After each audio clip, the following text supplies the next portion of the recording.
नमोस्तु महाराष्ट्री। सुषमा अनिल रुगे हॉस्पेट कर्नाटक से पूछ रही हैं, हम आयु कर्म को कैसे बांधते हैं? क्या अगले जन्म की आयु इस जन्म में ही बांधी जाती है? कृपया समाधान करें। आयु कर्म का जो बंध है वो हमारे परिणामों पर आधारित है। हमारे चार गति रूप जो परिणाम चलते रहते हैं, कभी मायाचार रूप परिणाम, कभी स्वभाव में मृदुता, कभी कषाय में मंदता, तीव्रता, इस प्रकार के जो परिणाम चलते रहते हैं, कभी बहुत आरंभ शारंभ करने के परिणाम, कभी अल्प आरंभ शारंभ करने के परिणाम। तो इस प्रकार से ये जो परिणाम है, जीव के जो विचित्र विचित्र परिणाम हैं, इन परिणामों के माध्यम से आयु कर्म का बंध बनता है। और ये निश्चित है कि हम अगले भाव की जो आयु कर्म है वो इसी भाव में ही बांधते हैं। इसी जन्म में ही हमारे अगले भाव की जो आयु है वो बंध जाती है। कैसे बनती है? तो ये मैंने आपको बताया, परिणामों के कारण से बनती है। कब बनती है इसका आगम में विधान आया हुआ है।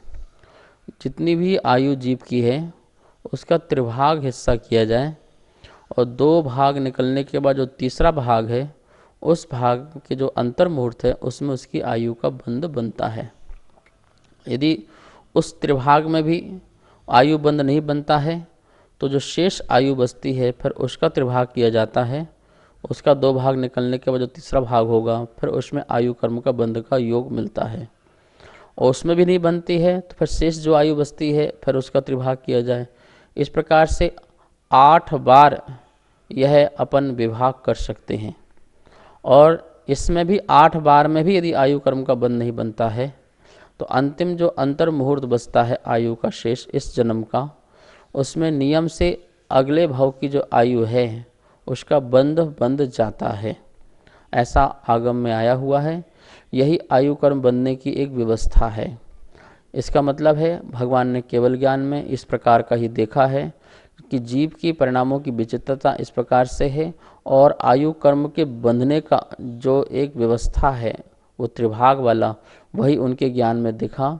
यही आगम में हमें पढ़ने में मिला। नमोस्तु महाराष्ट्री। विमल चंद जैन इंदौर मध्य प्रदेश से पूछ रहे हैं, निदत्ति निकाचित कर्मों का स्वरूप विस्तार से समझाएं। 10 करण होते हैं कर्मों के और उसमें 9वां और 10वां जो करण है वो निदत्ति और निकाचित करण है, परिणाम। 10 प्रकार के कर्म परिणामों के कारण जीव के कर्म बनते हैं। अब देखिए निदत्ति और निकाचित। निदत्ति निकाचित कर्म ऐसे होते हैं जैसे आचार्यों ने कहा वज्र लेप की तरह कर्म होते हैं। जैसे किसी प्रतिमा में वज्र लगा दिया जाता है तो वो निकलता नहीं है, बहुत मुश्किलता से निकले। इसी प्रकार से ऐसे कर्मों का बंध हो जाना जिसको भोगना ही भोगना पड़े, ऐसा कर्म बन जाए जो हमें उसका फल प्राप्त हो ही हो, ऐसा कर्म निदत्ति और निकाचित कर्म कहलाता है। पर इसमें भी थोड़ा सा कोई विशेषताएं हैं दोनों में। निदत्ति और निकाचित कर्म वह होता है जिसमें उदीर्णा नहीं होती है और संक्रमण नहीं होता है, पर अपकर्षण और उत्कर्षण कर्म का हो सकता है। आपने जो कर्म बांधा है उसका उत्कर्षण तो हो जाएगा, बढ़ जाए, और अपकर्षण होकर के उसकी फलदान शक्ति घट जाए, लेकिन उस कर्म का उदीर्णा नहीं हो सकती है और ना ही वो संक्रमण को प्राप्त हो सकता है, अर्थात अन्य प्रगति रूप कर्म हो जाए, ऐसा भी नहीं हो सकता है। यह निदत्ति नाम का कर्म कहलाता है। निकाचित नाम का कर्म और भी जटिल होता है। वह तो ऐसा है कि उसे पूरा का पूरा भोगना ही पड़ता है। क्यों? क्योंकि उसमें ना ही तो उदीर्णा होते हैं, ना ही संक्रमण होता है, और ना ही उत्कर्षण होता है, और ना ही अपकर्षण होता है। ये 4 चीज़ें हैं। ये चारों चीज़ें जो हैं निकाचित कर्म में नहीं होती हैं। वो जैसा है जस की तस वैसा भोगना ही पड़ता है। पुण्य रूप भी हो सकता है और ये पाप रूप भी हो सकता है। कभी ऐसा कर्म होता है जो पाप रूप होता है, वो भोगना ही भोगना है। जैसे नरकों की आयु है।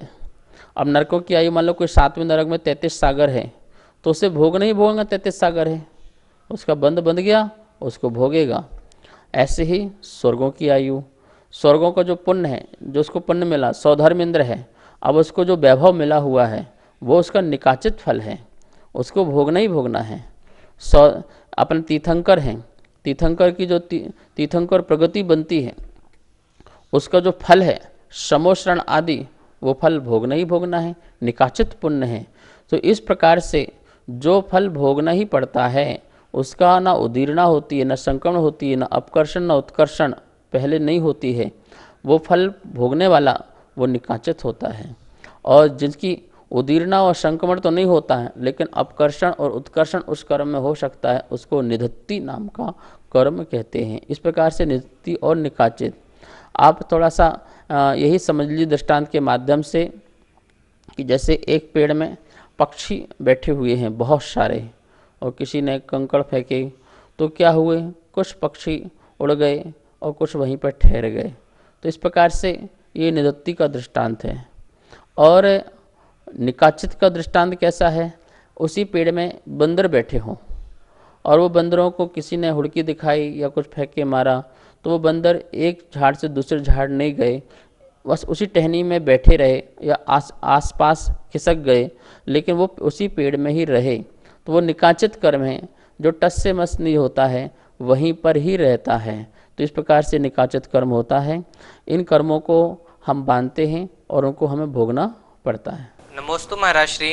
नरेश केलावत गिंगला उदयपुर राजस्थान से पूछ रहे हैं, भगवान के केवल ज्ञान में सब कुछ झलक रहा है, क्या हो चुका है अथवा आगे क्या होने वाला है? जब सब निश्चित है तो हम क्या कर सकते हैं? कृपया समाधान करें। भगवान के ज्ञान में सचमुच में ही सब कुछ झलकता है, यही ज्ञान की निर्मलता है। केवल ज्ञान अतीत, वर्तमान और अनागत, इस प्रकार के समस्त पर्यायों के समूह को जो जानता है, जो देखता है, उसे केवल ज्ञान कहते हैं। अनंत को अनंत रूप से देखना, ये केवल ज्ञान की एक अपनी विशेषता है।